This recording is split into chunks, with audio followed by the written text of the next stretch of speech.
Dwarfism, or spondylometaphyseal dysplasia Kozlowski type, is a growth deformity that comes as one of the rarest, with a 1 in 40,000 chance of being born with it.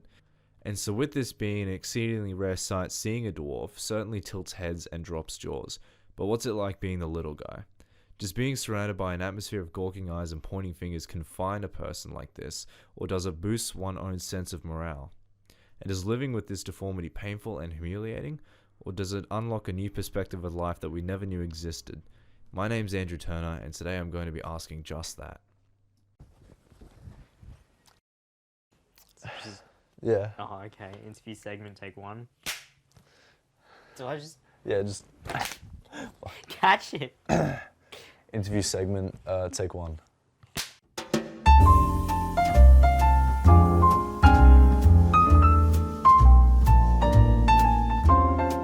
Thank you for coming in, John, on such short notice. So, tell me a bit about yourself. Well, I mean, I know who you are, but for those that don't know you, tell them a bit about yourself. Like, what do you do? Where you living? I'm John Eves, 19, single. No. And I was studying at JMC, but had to defer a bit due to mental health. Fair enough. And so obviously you're born with this deformity.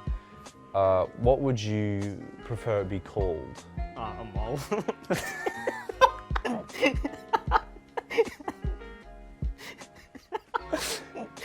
just a mole, like. So, a mole, is seriously what you okay with? Like, is that the name you prefer for it? Like yourself, or? It's formally called dysplasia, but dwarfism's fine. Like, it's the norms, I guess. It's just common ground for everyone. And so, over the years, have you ever been called anything like wacky or wild? Because, like, in respect to your deformity? It's a tough one. I've had Catholics tell me this is the result of my parents sinning. Oh. Yeah. So,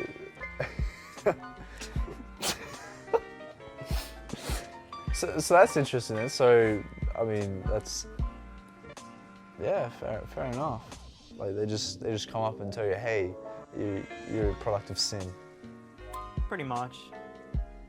Fair enough.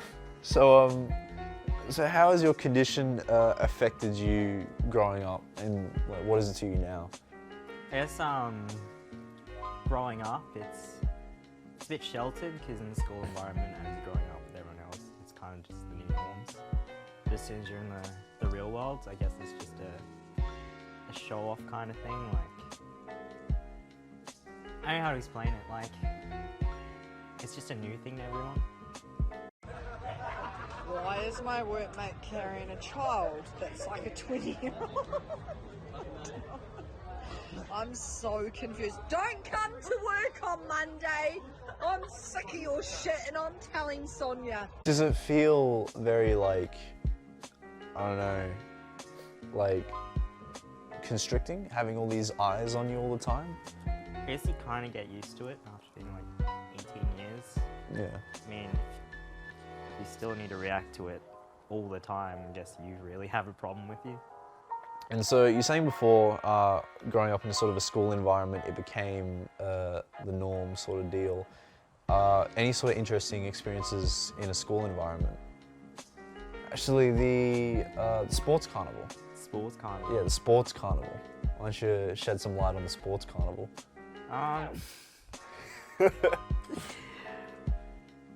Sports carnival.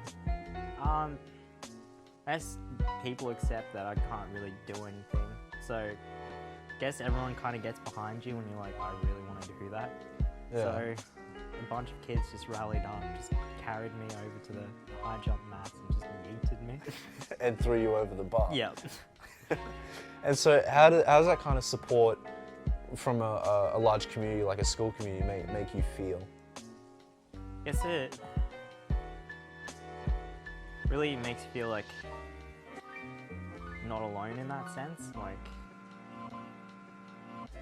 you don't go around thinking I'm freakish, like everyone hates me. It's like everyone's behind me, behind the decisions I make. They like push you to keep on going. Yeah, definitely. Yeah. And so, obviously with the sports carnival, there were certain restrictions, things you can and can't do, like sprints and stuff.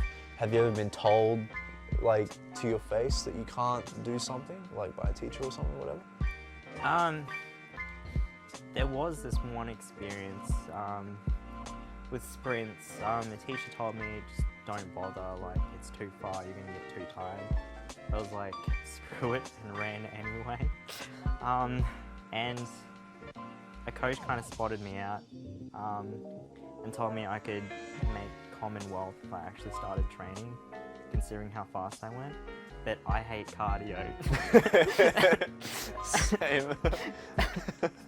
Outside of sports and stuff, do you do any sort of exercise? Like, do you even lift, bro?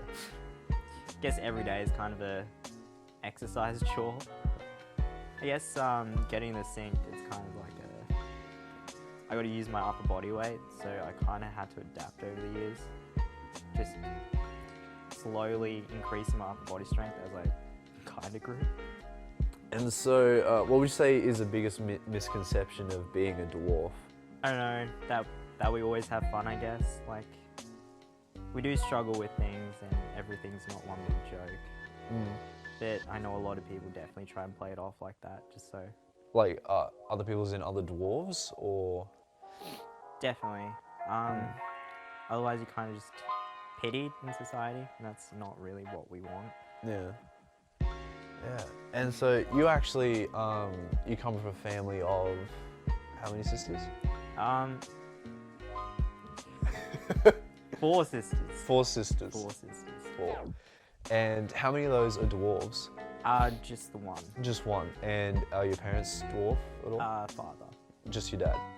So in a family of, what, 4 sisters, 5, 6, 7, in a family of 7, only 3 of you have dwarfism. Yeah. And so do you at all find any sort of more common ground with your dad and your sister at all, sharing the same condition? We definitely have the same condition, but I guess we've kind of adapted differently. So, like, what was it like then growing up in that sort of family household where there's a major difference between like the 3 of you to the rest of them, like, yeah. In a sense, we kind of helped each other out. Like, definitely, my other sister's definitely more empathetic towards people with physical and mental disabilities due to probably having to take a bit more care of us, like at a younger age. So, would you say that your mental health at all was impacted by your physical nature? Or your dwarfism, sorry? I guess early high school, you kind of start noticing like the looks you get in public and the comments, how erratic people can get. So, at an earlier age, I developed anxiety, like major. So I just didn't really want to leave the house. That kind of affected school life as well. Not really wanting to do anything. Show the camera some of the funky things to do with your bones.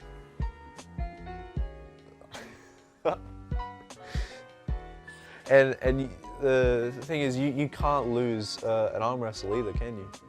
No. You're basically unbeatable. Unbeatable. Yeah. Immovable. Well, we'll test that out. Okay, go.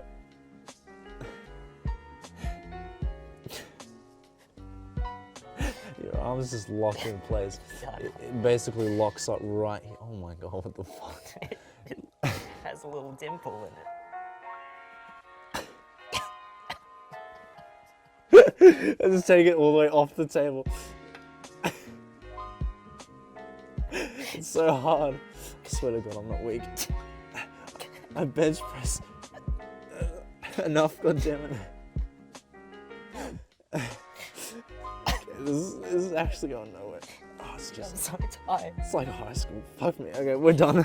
We're done. Thank you very much for coming in. Is that John. even in frame? I don't know. I think. yeah. Thanks. So yeah, that was. Thank you for coming in and shedding some light on dwarfism.